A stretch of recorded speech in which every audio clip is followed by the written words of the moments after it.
Assalamualaikum, selamat pagi anak-anak ibu. Hari ini kita masuk pelajaran mengenai perbandingan trigonometri dalam segitiga siku-siku. Nah, coba perhatikan segitiga siku-siku di bawah ini. Ada segitiga ABC. Sudah? Nah, perhatikan. Sisi AB itu menyatakan sisi miringnya ya nak, mewakili R. Kemudian sisi AC mewakili X dan sisi BC mewakili Y. Nah, sekarang kita akan belajar tentang perbandingan trigonometri. Apa saja yang ada dalam perbandingan trigonometri? Nah, kita akan mengenal yang pertama dikenal dengan sinus. Sinus atau nanti singkatannya menjadi sin ya nak. Tulisannya sin, dibaca sinus. Maka sinus alfa. Nah, ini kita anggap sudutnya alfa. Nah, kita letakkan sudutnya di sini, di titik A. Di sini kita mewakili sudutnya adalah sudut alfa. Nah, sudut itu banyak ya nak ya. Bisa saja bisa A, bisa B, atau dia pakai abjad Latin ya. Alfa, beta, gamma. Nah, itu terserah ya. Itu hanya sebagai simbolis saja. Nah, di sini dimisalkan alfa. Maka sinus alfa itu pengertiannya apa nak? Yaitu sisi depan sudut alfanya itu dibagi dengan sisi miringnya atau dikenal dengan hipotenusa. Nah, jadi kalau kita lihat di gambar sudut sin alfa ya, sin alfa sisi di depan alfa. Siapa yang sisi yang di depan alfa? Jadi kita pandang dari sudut alfanya. Maka yang berada di depan dia adalah Y atau sisi BC ya, atau mewakili Y per hipotenusanya. Siapa hipotenusanya? Yaitu R atau sisi AB. Maka di sini pengertian sinus itu adalah sisi depan sudut alfanya dibagi dengan sisi miring atau hipotenusa, atau sama dengan Y per R. Nah, tadi ya yang mewakili sisi depannya adalah Y dan sisi miringnya adalah R. Nah, kemudian yang kedua ada yang dikenal dengan kosinus. Kosinus alfa atau ditulis dengan cos. Cos alfa. Nah, itu pengertiannya adalah sisi di samping sudut alfanya dibagi dengan hipotenusanya. Nah, kalau di sini alfanya, mana sisi sampingnya? Samping alfa. Berarti samping alfa adalah X ya, atau sisi AC. Nah, dibagi dengan hipotenusanya. Siapa hipotenusanya? R. Maka menjadi X per R. Nah, inilah dia. Jadi kosinus itu pengertiannya adalah sisi di samping sudut alfanya dibagi dengan hipotenusa atau sisi miringnya. Maka sama dengan X per R. Nah, kemudian tangen alfa atau ditulis tan alfa sama dengan, ini pengertiannya adalah sisi di depan sudut alfa dibagi sisi di samping sudut alfanya. Nah, tadi sisi yang di depan sudut alfanya siapa? Y. Nah, sisi di sampingnya siapa? X. Maka Y per X. Nah, itu pengertian tangen. Nah, kemudian kalau kosekan, nah kosekan, sekan sama kotangen ini turunan dari sinus, kosinus, dan tangen. Nah, kalau kosekan ini pengertiannya adalah kebalikan dia dari sinus. Nah, kosekan itu kebalikan dari sinus. Nah, kalau sinus tadi pengertiannya ada sisi di depan sudut alfa per hipotenusa, maka kalau dia kosekan kebalikannya, yaitu hipotenusanya dibagi dengan sisi di depan sudut alfanya. Maka menjadi R per Y. Sudah? Nah, kalau sekan alfa itu kebalikan dari sekan alfa, tulisannya sek ya nak. Sek alfa sama dengan.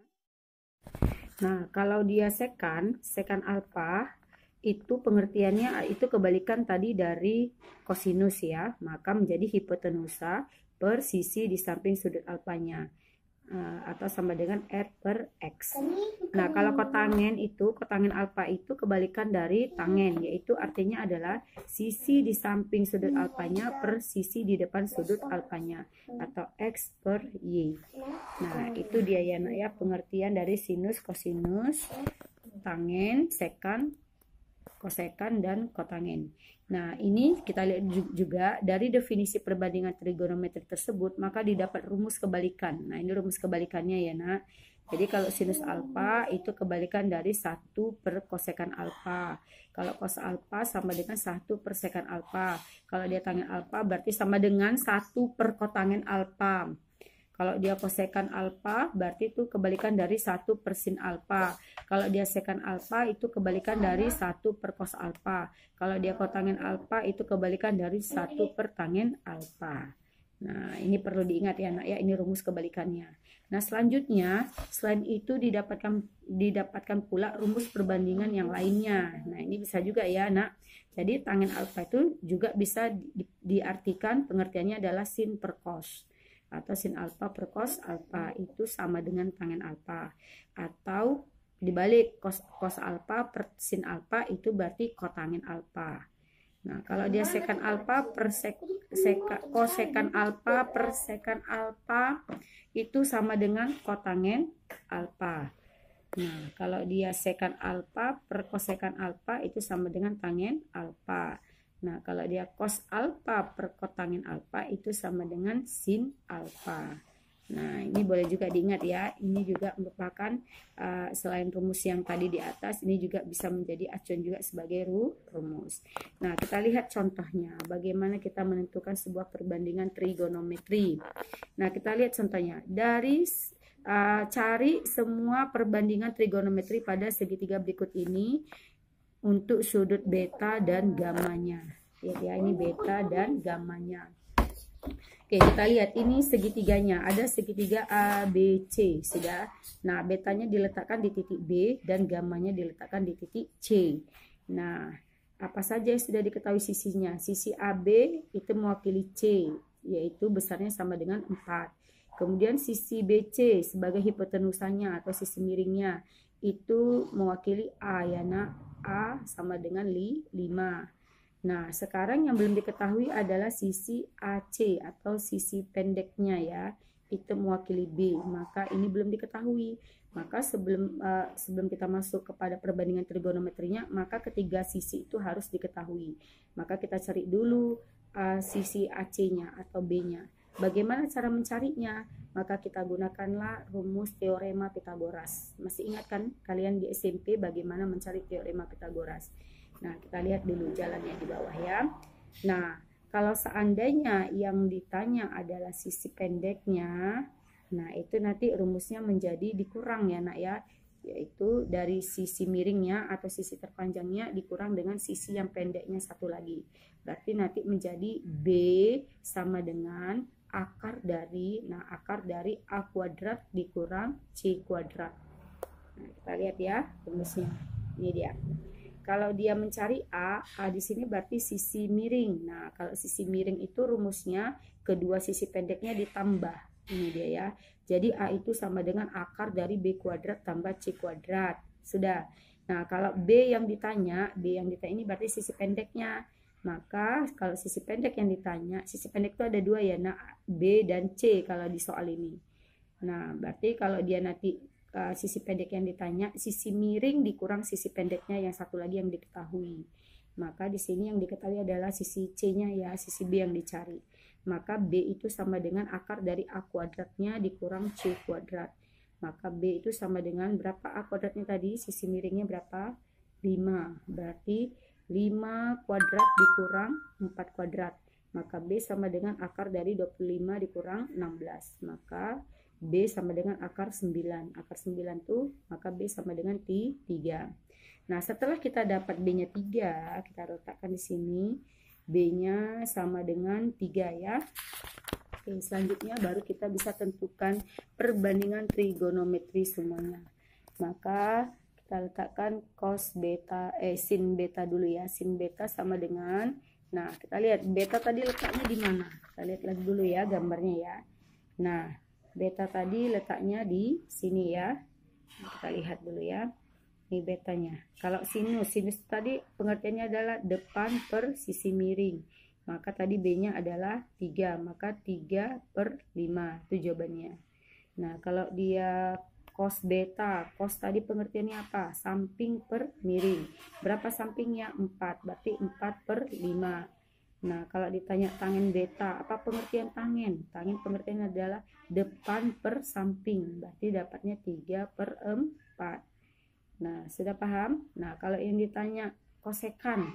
Nah, kosekan tadi kan kebalikan dari sinus. Berarti sinusnya tadi adalah depan per miring, maka menjadi miring per depan. Berarti kosekan betanya adalah 5/3. Bisa dipahami?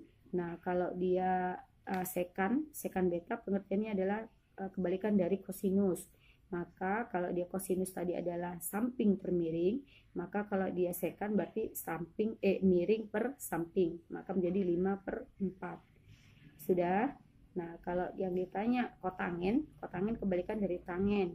Maka kalau tadi tangen adalah depan per samping, maka kotangen menjadi samping per depan. Maka 4/3. Sudah, nak? Nah, jadi menentukan depan samping itu dari sudutnya. Kita memandang dari sudutnya. Maka yang depan itu, yang depan dari beta itu siapa? Nah, itu dia depannya. Sampingnya berarti yang di samping dari beta. Nah, kalau ditanya dia perbandingan gammanya ini, yang di titik C ini, nah maka siapa yang di depan gammanya? Berarti 4. Nah, kalau ditanya sinus gamma, maka depan per miring. Kalau miring itu tetap ya, nak, yang hipotenusa itu tetap yang dia sisinya miring atau sisi yang terpanjang atau yang terbesar mana. Berarti yang terbesar ini miringnya, yaitu 5. Jadi itu tetap semuanya ya. Maka kalau dia ditanya sinus gamma menjadi 4/5. Udah, kalau ditanya kosinus gamma berarti samping per miring, berarti 3/5. Kalau ditanya tangennya berarti depan per samping, berarti 4/3. Nah, kalau yang ditanya kosekan gammanya berarti kebalikan dari sinus gammanya tadi. Kalau dia sekan gammanya kebalikan dari kosinus gammanya. Kalau dia kotangen berarti kebalikan dari tangen gammanya. Oke, sampai sini dulu ya anak-anak ibu. Nah, ini dia jawabannya ya. Nah, jawabannya dibalik. Nah, sudah. Oke, sampai sini dulu ya pelajaran kita tentang perbandingan trigonometri. Selamat pagi semuanya. Assalamualaikum warahmatullahi wabarakatuh.